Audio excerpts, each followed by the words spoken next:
ਚੰਡੀਗੜ੍ਹ ਦੇ ਵਿੱਚ ਰਜ਼ਾਂਗ ਲਾਅ ਡੇ ਮਨਾਇਆ ਜਾ ਰਿਹਾ। ਇਸ ਬਾਬਤ ਪੂਰੀ ਜਾਣਕਾਰੀ ਲੈਣਾ ਰਿਟਾਇਰਡ ਕਰਨਲ ਡੀਐਸਸੀ ਮਜਕੌਰ ਕੀ ਕਿਸ ਤਰੀਕੇ ਦੇ ਨਾਲ ਕਿਸ ਆਫਿਸਰ ਉੱਥੇ ਪਹੁੰਚਣਗੇ, ਕਿਸ ਤਰੀਕੇ ਦੇ ਨਾਲ ਉਹਨਾਂ ਦਾ ਆਨਰ ਕੀਤਾ ਜਾਵੇਗਾ ਔਰ ਕਿਹੜੇ ਮੁੱਖ ਮਹਿਮਾਨ ਹੋਣਗੇ।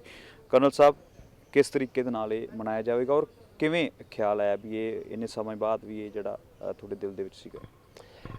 रजांगला की बैटल जो है वो 1962 18 नवंबर को एक ऐसी बैटल है जिसको हमेशा भारत उन शहीदों की वजह से, उनकी कुर्बानी और सेक्रीफाइस की वजह से याद करेगा। 1962 में जब चाइना ने अटैक किया तो एक जो त्रिशूल है, त्रिशूल की डिफेंस के लिए ये रजांगला पास को डिफेंड करना बहुत ज़रूरी था।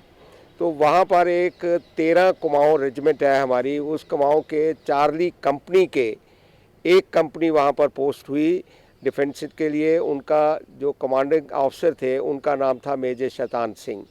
तो वहाँ पर 120 जवानों में से तकरीबन 104 जवान जो है उस लड़ाई में शहीद हुए और उन्होंने जो चाइनीज़ बहुत बड़े नंबर में थे उनका ऐसे जवाब दिया कि हिस्ट्री में ये एक बहुत ही इज़्ज़त वाली लड़ाई समझी जाती है, जिसके अंदर हमारे भारतीय शूरवीर जवानों ने अपना पराक्रम दिखाया।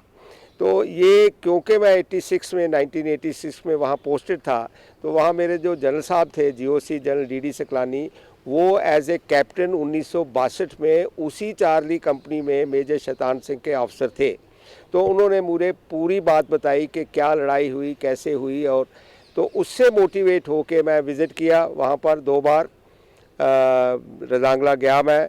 और यहाँ आकर मुझे पता लगा कि जो मैं पंचकुला में रहता हूँ तो वहाँ पर एक यादव भवन है, अहीर कंपनी जो है चार्ली कंपनी थी, तो अहीरों के रिप्रेजेंटेटिव यहाँ हमारे पास हैं, यदुवंशी सभा के मेंबर। ये पिछले 4 साल से बड़े शिद्दत से, बड़े प्यार से, बड़े मोहब्बत से ये दिन मनाते हैं। तो फिर मुझे दिमाग में आया कि हमें भी करना चाहिए। और जब ये आइडिया मैंने सुविचार है हमारी एक ऑर्गेनाइजेशन जिसको फाउंडर हैं जनरल वीपी मलिक, जो रिटायर्ड हमारे चीफ ऑफ आर्मी स्टाफ हैं, पंचकुला में रहते हैं, वो भी मिस्टर विवेक अत्रे हैं, एक रिटायर्ड आईएएस ऑफिसर। तो हमने सब ने मिलके ये सोचा कि ये किसी तरह से कमेमोरेशन डे मनाया जाए। तो यहाँ एक स्कूल है बैनियन टी स्कूल। जब हमने बैनियन टी स्कूल की मैनेजमेंट से उनसे बात करी तो उन्होंने विलिंगली सपोर्ट किया और मैं एज कन्वीनर ये ज़िम्मेवारी ली कि मैं इसको करूँगा। और जिससे भी मदद मांगी मैं, मुझे पूरी मदद मिली। अभी 18 को गवर्नर साहब भी आएंगे और 3 परमवीर चक्र अवार्डी हम उनको ऑनर करेंगे, प्राइड ऑफ नेशन अवार्ड देंगे, क्योंकि वो बहुत महान लोग हैं। 21 टोटल परमवीर चक्र अवार्डी हैं हमारी आज़ादी के बाद अब तक, उसमें से सिर्फ 3 जो हैं वो हमारे बीच हैं। तो ये शायद पहला मौका होगा कि वो तीनों को एक प्लेटफॉर्म पर एक जगह वो इकट्ठे होंगे। तो ये मेरे लिए बड़ी सौभाग्य की बात है कि मैं ये काम करने के लिए मुझे मौका मिला और ये मैं कर रहा हूँ। कर्नल साहब अगर बाकी बात करें तो पुलिस की तरफ से भी ये पूरा कमेमोरेशन डे मनाया जाता, फौज की तरफ से मनाया जाता। अब नया आपने ये यत्न किया और दूसरों क्या संदेश देना चाहते हैं? देखिए, मैं समझता हूँ कि वो नेशंस जो अपने शहीदों को नहीं भूलते, जो अपने सपूतों को नहीं भूलते, वही आगे बढ़ सकते हैं। आजकल मिलिट्री स्ट्रेंथ और इकोनॉमिक स्ट्रेंथ ये दोनों साथ साथ चलते हैं। कोई देश जो मिलिटरीली स्ट्रांग नहीं है वो इकोनॉमिकली स्ट्रांग नहीं हो सकता।